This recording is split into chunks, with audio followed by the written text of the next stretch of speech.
Hello and welcome back to another episode of Beyond the To-Do List. I'm your host, Eric Fisher.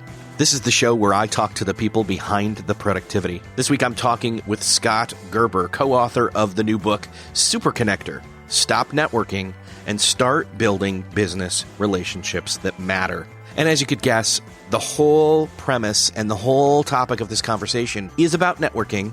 However, it's not about networking. It's in fact about not doing networking the same way you've always done it, and instead stopping being a networker and starting to be a connector, a person who truly, authentically connects with people and isn't about just trying to get something out of people, but being a true friend, a true connection, a true conduit for give and take, etc. It is an awesome mindset shift that we all need to get into. And in fact, I really, as I work in social media, found fascinating and enjoyable the parts of this conversation where Scott and I talk about how the role of social media in, quote, networking is changing from being this mass broadcast tool to a one-on-one connection tool, and even the social networks themselves are starting to reflect that in the changes that they're making in their policies and approaches. So if you've never been great at networking and want to figure out how to do it better or differently, or do it right for the first time, this is the book for you. In fact, this is the conversation for you to get that started. So I know you're going to enjoy this conversation with Scott Gerber.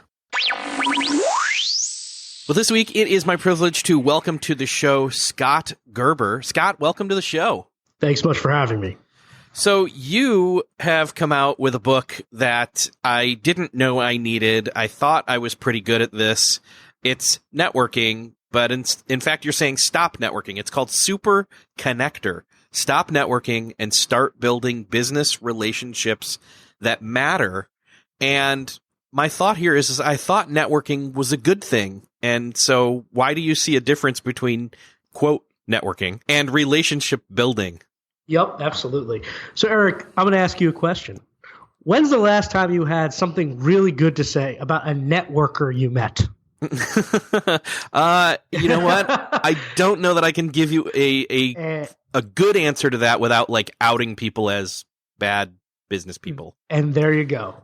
The reality is that the idea of networking has fundamentally shifted from its initial core idea of people building relationships with people to how do I get something from someone else for personal gain? How do I make this relationship transactional? How do I go and hand enough business cards to convert a funnel at X%? All those things don't exactly sound human to me. And so, it's not semantics. We fundamentally believe that someone who is a networker, like I said, someone who's really out for themselves, out for personal, usually financial gain, thinking about very short-term wins rather than long-term value, is very different than someone that thinks about the world through the lens of a connector. Someone who has emotional intelligence, who's empathetic, who's curious about people, who does not think transactionally but thinks much more long-term, a community builder. So it's just a fundamental different mindset. And I think what we need to do is once and for all, and thankfully myself and my co-author Ryan really not only have our own depth of experience, but many of the top connectors in business were part of the book and live by this sort of framework of how they live their lives every day, is finally shift the conversation away from that sort of guru MLM tips and tricks based thinking, right? The networking effect, and make it more about a rethink around the idea of building yourself to be successful in life, where business is a part of that life and relationships make life more worth living in all respects. Fundamental shift of thinking, fundamental shift of the way you live your life, and in our opinion, a better approach to both. Okay, so in other words, and again, you said it's not just semantics, it's not just renaming something, it really is a perspective or a mindset shift. Absolutely. I think of it this way. When people say they want to lose weight, right? That's the code word for I'm not getting serious. I just, I want to lose a few pounds. So you do the Nutrisystem shake, you do the, 2 minutes in the morning of an abs or crunches or whatever. You might go to the gym once a week to feel like you've accomplished something. Those that really want to have the right goal say, I want to be healthy. And what do? They fundamentally change how they eat and what they eat. They fundamentally change how they're working out and incorporating that into their lives. They're doing things very differently because this isn't just a couple of things you do to win in a certain way. It's a fundamental different way to look at the problem. And I think this is very, very similar. I think we are in a situation where we have massive amounts of noise hitting us every second of the day. And rather than take a step back, we amplify the noise. We add more to it in most cases.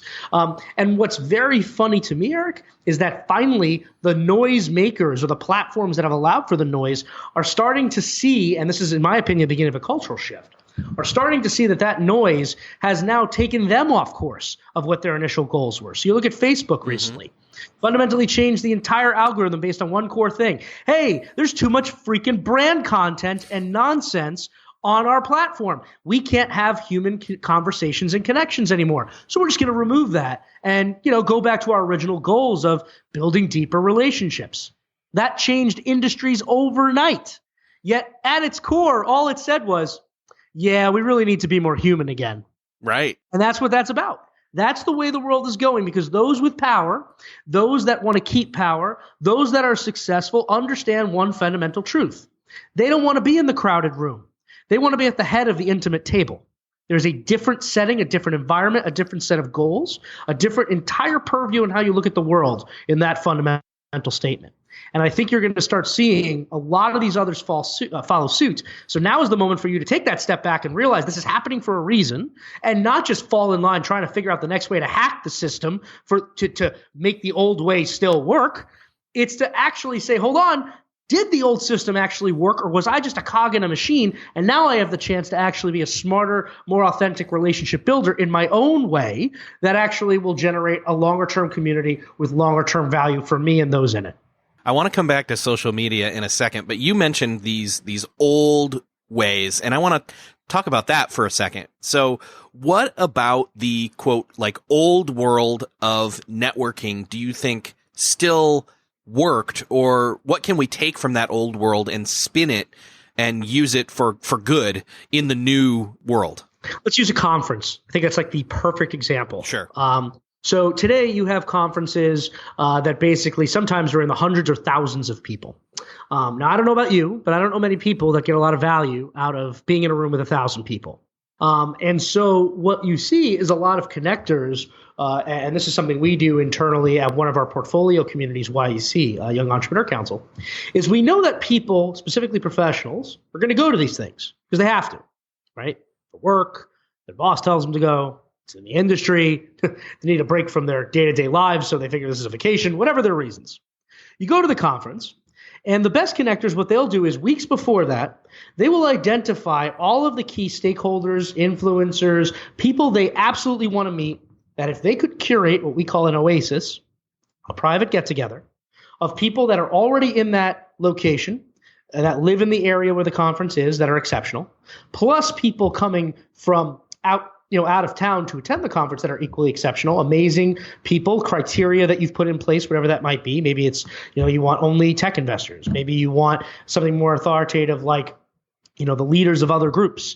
Maybe it is like the CEOs of 5-10 companies, whatever it is. You pull those folks into a private oasis. You remove all the friction from the networking aspect. You're going to ask them 3 simple questions before they even attend this oasis event you've created. What's the number one challenge you're facing in your business right now? Could be an example. Where's your biggest strength that you could help someone else? Third one, give us a crazy fact that no one is going to know about you. It's not the normal thing you talk about. You take those things, you put it in an email, you put a LinkedIn link above the person's name. You get everybody that's going to attend this event that you've privately invited. You put it all into a roundup email, send it out to everyone. People attend this event. You might sit them next to each other purposefully if it's a sit-down event, not tell them why. But the point is you're creating a frictionless environment that's curated with you at the center of the sphere of influence, because it is a good thing to meet in person. It is a good thing to be out of your environment. It is a good thing to have more than just one-on-ones. But it's not a good thing to be networking for networking's sake, which is what conferences have become. Whereas this is an exercise in curated curated environment. It's convening. It's putting people in a safe space. It's bringing them together for purpose. And it's putting you in a position of showing that by curating this kind of room, that you understand and have an eye for the kinds of people that should know one another, which puts you directly in the center. Then you have the ability to follow up with these individuals afterwards, keep track of them, connect them if they didn't meet everybody in the room, and then do it again, step and repeat. At the end of that, it's just one example. Taking something that originally was this piece of real estate created for really smart, good intentions, and being able to build something that makes sense in the current age. Same thing goes with Facebook. I tell people all the time, even simpler. Facebook, I love when marketers tout. Facebook has billions and billions of users. Excellent. You're not going to connect with billions of users. Never. You're lucky if your content's going to get out there to 10 people these days. So instead, utilizing something as simple as a Facebook group, where you're curating a very small group of people together with common purpose, common goals, commonalities in some way, shape, or form, but engaging and moderating a real discussion or series of discussions, not allowing for self-promotion or marketing or sales speak or all the other crap, policing this so that people take it seriously and ensuring that real safe conversation can flow, or a conversation in a safe space can flow. Again, it's using the platform, real estate that was created by someone else, which had great intention, went off the rails, and now you're using just the piece that makes sense to the connector mindset that actually does the job at the most bare bones level of doing the original intent, staying, being human, allowing humans to be humans with other humans. Simplicity. What you're talking about is a whole heck of a lot smarter and more strategic than just the spray and pray with the business cards type mentality that we see, again, that's conjured up when we use the word networker. Yep, absolutely. It started with business cards, and now it's email newsletters, right? How many newsletters you get that you've never met the person in your life, but somehow you were on their quarterly update or the new promotion or the whatever. And again, I think that what happened is we conflated meeting a lot of people with being truly connected. And that's what happened, I think, in the last 2 decades, where you've had this proliferation of social media and other platforms and so forth. So the reality is, I think we have to get smarter by just realizing just because there are bells and whistles doesn't mean that should apply. Anything that gets in the way, anything that is friction, anything that stops people from just doing what they would do in any environment, it's just a waste of time. It's meant to fill air. It's meant to have your attention garner for someone else's goal, selling advertising, getting a sponsor engagement, whatever it is. But the true reality is we are relationship-driven beings. But we have fundamentally destroyed the premise by putting our faith into technologies and platforms and third parties rather than our own ability to curate, convene, and have conversation. We've amplified not our humanity. We've amplified the thing that is supposed to be in place of our humanity. And that's the mistake. Yeah, we've definitely gone for a vanity metric, if you will. It's kind of a quantity over quality, and we need to switch back to now going for the quality. A lot of the listeners here, they're out there, they're working on their own projects, they're creating their stuff, they're interacting with people on email, social media, etc. But they probably feel, much like me, that they're spending so much time on social media, often because we feel like we have to in order to keep in touch with our network, right? It's interesting. I think there are very smart ways to keep in touch with your network, and there are wastes of time. We're all busy, right? If you don't bring value to others habitually and regularly, then what are we even keeping in touch about? Hey, John, want to check in? What does that do? Right? And so I think it's about creating, and this is where I think connectors are truly community builders, because they build communities that are bigger than themselves. And ultimately, while you'll still remain as the sphere of influence because you are the creator, you're the facilitator, you allow for the moderation and so forth, the community gets on a life of its own. So while you remain at the center, it doesn't mean every action, every word, every phrase comes out of your mouth or your hands. And that's, I think, especially in social media, what has been truly valuable, even in my own personal experience. It's not I have the ability to Facebook message someone, right, as the key value.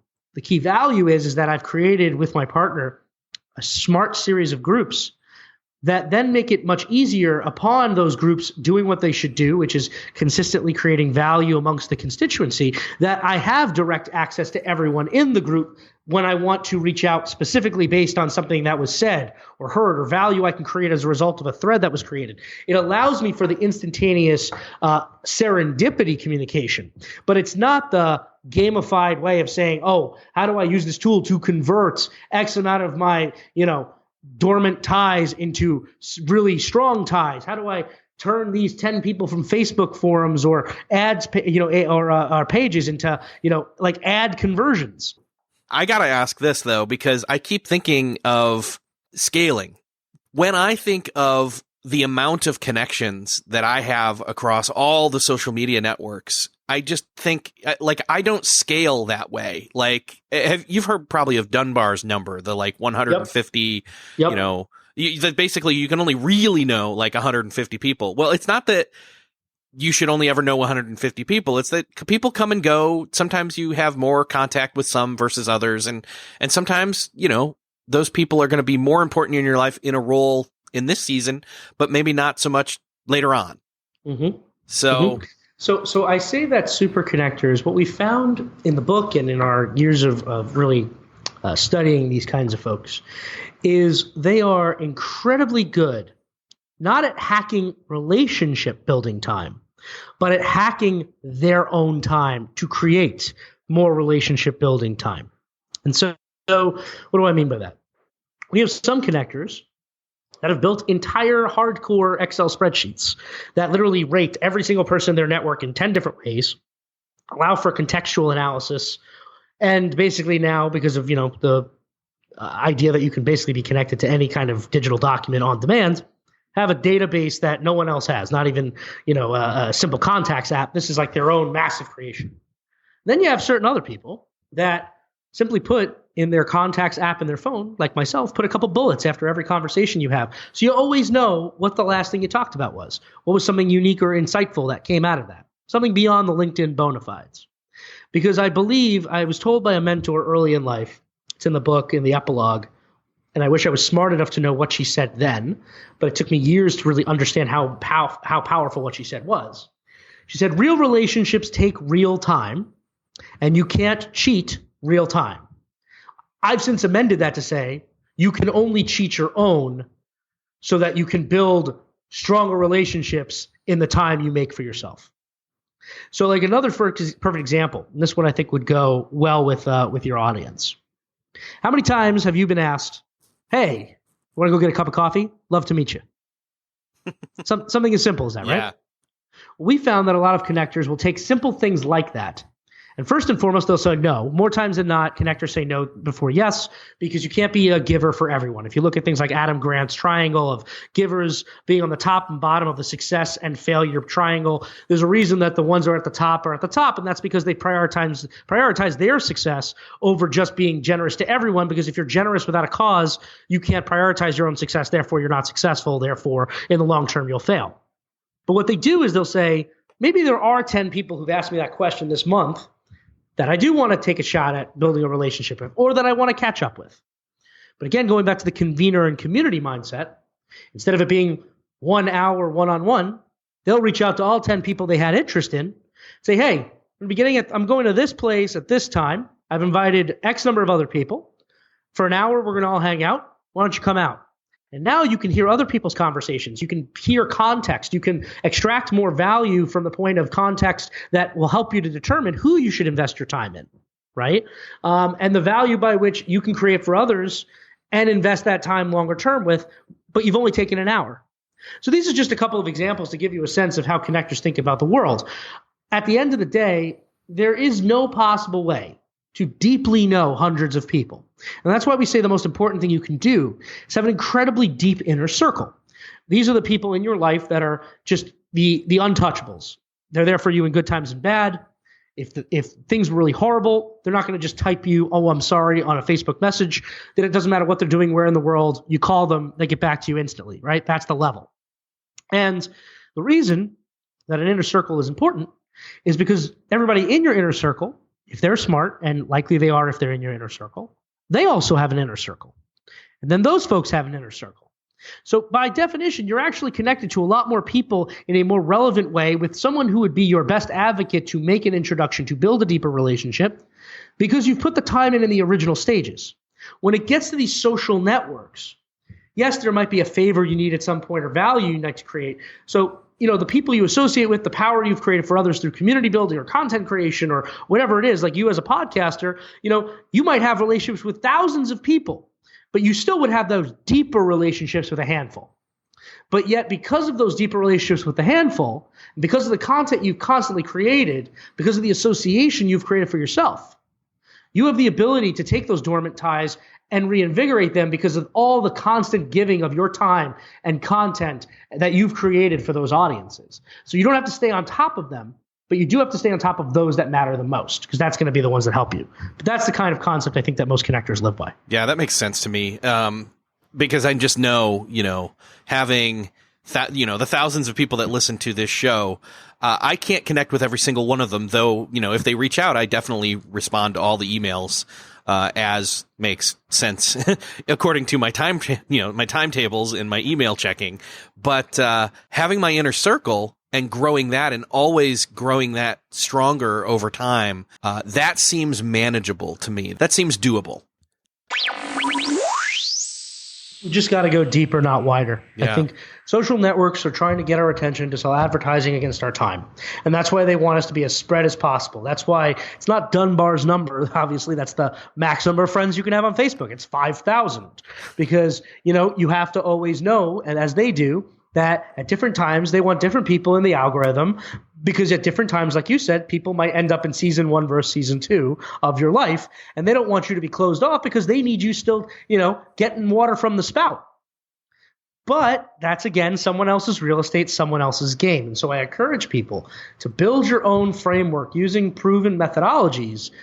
There is no tried and true. There is no 3 steps to 8-pack abs here. There are a number of tried and true principles you can live your life by that over time you'll know how to more efficiently and productively use your access and reach, but in a way that actually makes sense to a connector mindset that is valuable to your actual life, your actual goals.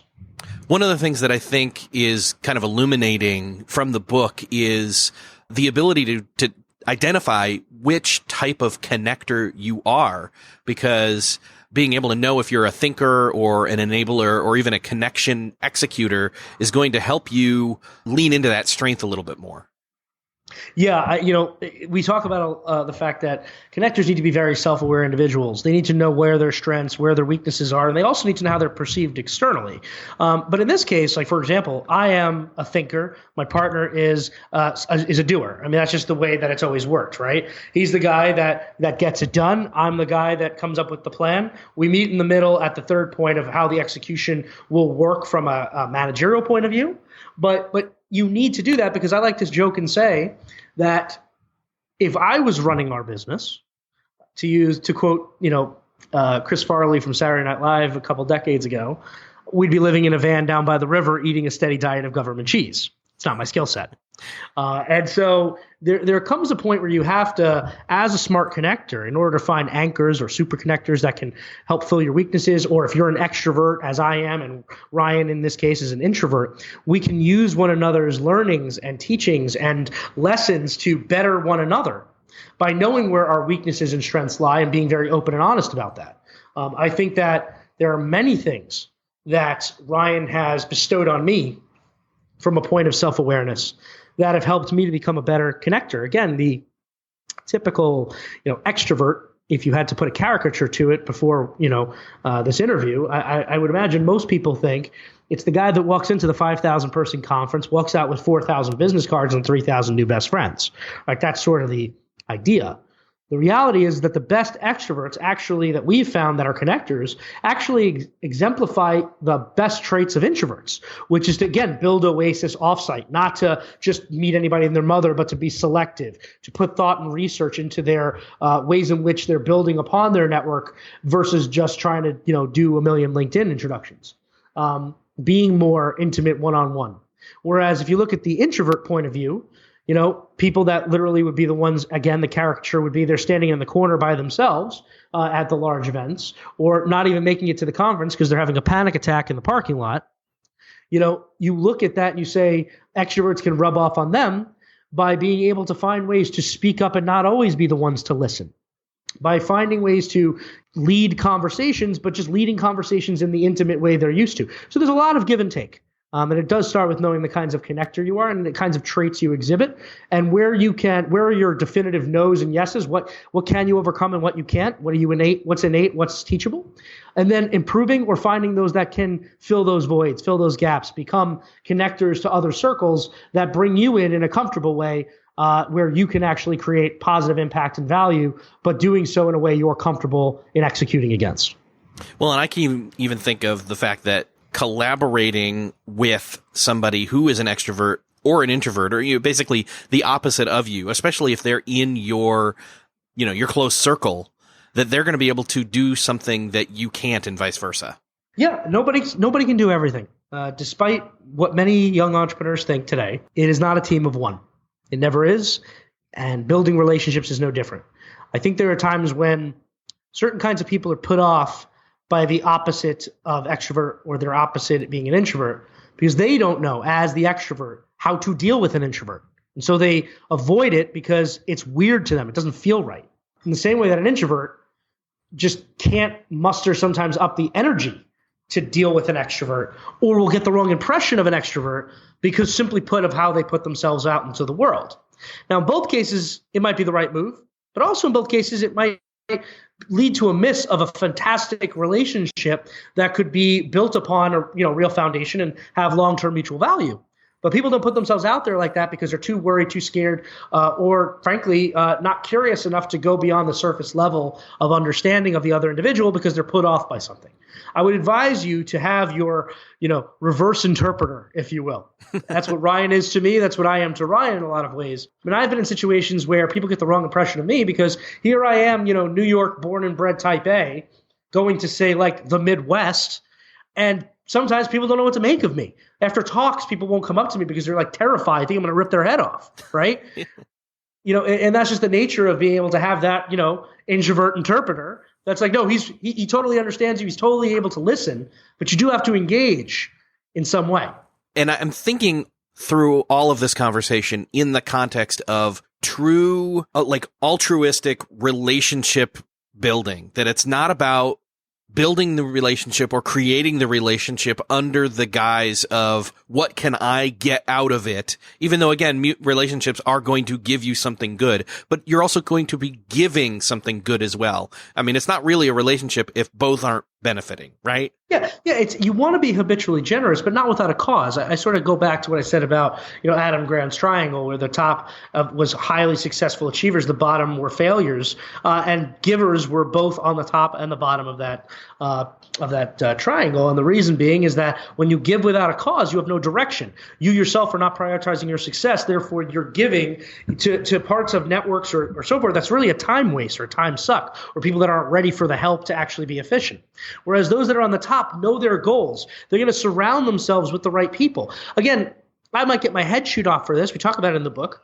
But the best connectors don't just go randomly to a meetup. They don't just decide, hey, let me go meet some people tonight. They don't do that. They are selective. They're selective in the environments they opt into. They're selective in the company they keep. They're selective in the conversations they have. And they're selective in the people they keep in both their inner circle and external circles, because they know the number one asset they're never going to get back is their time. And so the reality is, if they don't prioritize that time to be most effective, and that even means who they're going to give to, well, then it's a waste of time and effort. And they're not saying, I want to give because I know this person will give back, but they're saying it because they want to give to only amazing people. Because again, while profiting is not a bad thing, profiting is not always money. In the case of a networker, it's typically always money. It's either money or access, right? That's the networker way. Mm-hmm. In this case, it might be friendship. It could be a mastermind. It could be the ability to learn something new. And yes, it could very well be a relationship that leads to a business relationship. But the key is that it's not a transactional thought, but that doesn't mean just because it's not a transactional thought that you are not thinking about it from the perspective of, is this person worth investing into? Are they truly amazing? If whatever your definition of amazing is, because you only have so many hours in a day. There's nothing wrong with that. I then have to follow up with this. Some of the things that are most common, again, in that whole networking mindset are these two things, the making an introduction or the making of an ask. How do those now change in light of super connecting? Yeah, hugely different. I think the true sign of a networker is someone who does the blind intro, or someone that met you once and now all of a sudden is like introducing you to all these random people that you know that if he just met you and is introducing you to all these people, he probably doesn't have very deep relationships with any of them. But all now is happening is your reputation's potentially taking a hit, right? Same thing goes with making an ask. I think a lot of people are not intelligent about their asks. They just make asks because they're transactional thinkers and they want to get to the punchline. And so, yeah, it's like this, man, Eric. This is the exercise I tell anyone, because I try to make this very non-businessy, right? Because look, a lot of people might not, be looking to be entrepreneurs, but thinking about from a career perspective, or might be in college right now and wondering how they should do this right or wrong. But this idea, this example goes with anyone. Eric, if you and I just met for the first time ever, like never had a conversation, never did anything, weren't introduced, and I walked up to you cold, and I said, "Hey, Eric, I've been talking a lot about wanting to meet you with my friends. I've researched you a ton. I think we should be best friends." You know what? Let's be best friends. As of right now, you and I are best friends. And so, best friend, I have a couple asks of you. Could you do me a favor? I know you've built relationships with XYZ people over the last 20 up years of your career. But, now that we're best friends, can you go and introduce me to those 20 people? By the way, with a meaningful introduction, something that's going to get the door opened and for me to be able to close it with a deal. That'd be really awesome. That is basically what anybody and their mother sounds like when you don't have a deep relationship with someone. It's crazy, right? Yeah. And that to me is the networker way. What connectors do is first and foremost, and we do a whole thing in this in the book about introductions. More times than not, you say no. That's the first thing, because your social capital is your only currency. It defines who you are. It defines your sphere of influence. And frankly, it also defines how good of a connector you are. Because if you make a crappy intro, that hurts your reputation. It hurts your standing with somebody. And those kind of things you can only get away with so many times. And so then we say there's a number of ways you should look at an intro. There's common sense stuff like the double opt-in, making sure the other party even wants the introduction, right? Researching the person further to make sure they are who they say they are. Making sure the ask they're making of you is even halfway intelligent or frankly doable. And it's not one of those stupid asks like, "Hey, I saw you were connected to this guy on LinkedIn. Can you make an introduction?" Or, "I know you know Richard Branson. Can you please introduce me to Richard Branson?" It's like the thoughtless ask, right? Mm-hmm. Because they're not thinking about an actual goal or a reason to be helpful or some way they can be generous to the other person.